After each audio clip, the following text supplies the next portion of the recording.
ñaar moo am Boubs. Bon, moi je trouve que ce n'était pas une bonne idée de se faire remarquer comme ça. ñaareel bi mooy Boubs man les histoires de prison là je suis pas d'accord. C'est du gaspillage de ressources humaines.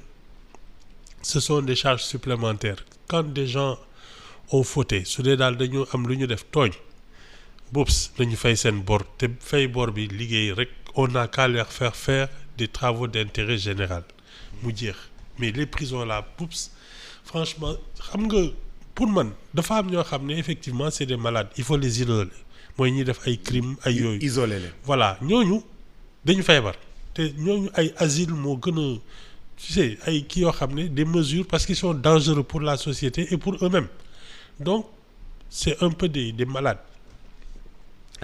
Boubs tout le reste le Sénégal a besoin de bras valides pour se reconstruire ba pare ñii nga xam ne dañu xaw a réer suñ leen defalee une sorte de période boo xam ne non seulement tu travailles des travaux d'intérêt général mais aussi une rééducation instruction civique ak yooyu nga xam ne yow da ngay et à la limite parce que ñi ci bari il manque peut-être de formation professionnelle une formation professionnelle mais il faut pas lâcher les gens comme ça ci ay prison bàyyi leen noonu ñu dajaloo fa doo xam lu mu doon du ñu am lu ñu lekk ak yooyu non ça n'a pas de sens ça n'a pas de sens. boo doon jox Bougane travaux d'intérêt public nga ne ko kaay liggéey lii da nga koy ne kaay bale place publique yi. non am na non tu sais il faut pas non plus exagérer am na ñoo xam ne Boubs soo leen bëggee liggéeyloo par exemple ñoo xam ne dañoo am xam-xam mais fais-leur faire des cours. ñuy jàngale ku nekk ak li nga mën quoi.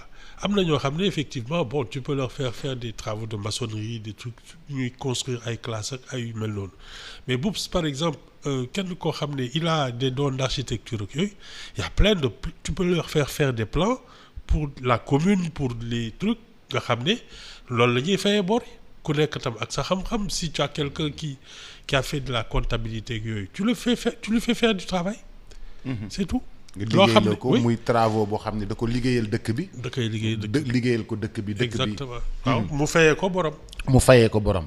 au lieu que ñuy tëj nit yi ci prison. non ça ne sert à rien ça ne sert à rien c'est de la paresse mooy li may wax tout le temps rek ñun en fait au lieu de régler un problème on le déplace c'est-à-dire waa ji am na lu mu def on peut quantifier ça mooy li ma lay wax l'économie de la sanction. Mais au lieu de le mettre dans une prison fàtte ko fa mais tu as son profil tu sais que il peut être utile à son pays dans un domaine mais liggéeyloo ko ba mu fat c'est tout. te dëkk bi sax loolu la gën a soxla. loolu la gën a soxla on n'a pas besoin de mettre des gens dans une prison fàtte leen fa. Oui. mais ku la ne damay dox 14 kilomètres jëm Bakel te doo ko bàyyi mu dox te si naaj bu tàng boobu. pour lan ñu koy arrêté mënoon ko bàyyi mu dox mën nañ ko bàyyi mu dox. je pense que c'est un bras de fer xam nga lu nekk tam ak waxanteem.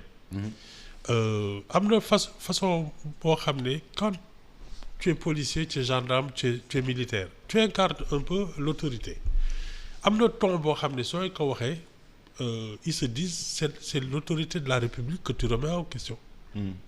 Quand tu demandes poliment en général les gens ils sont plus compréhensifs.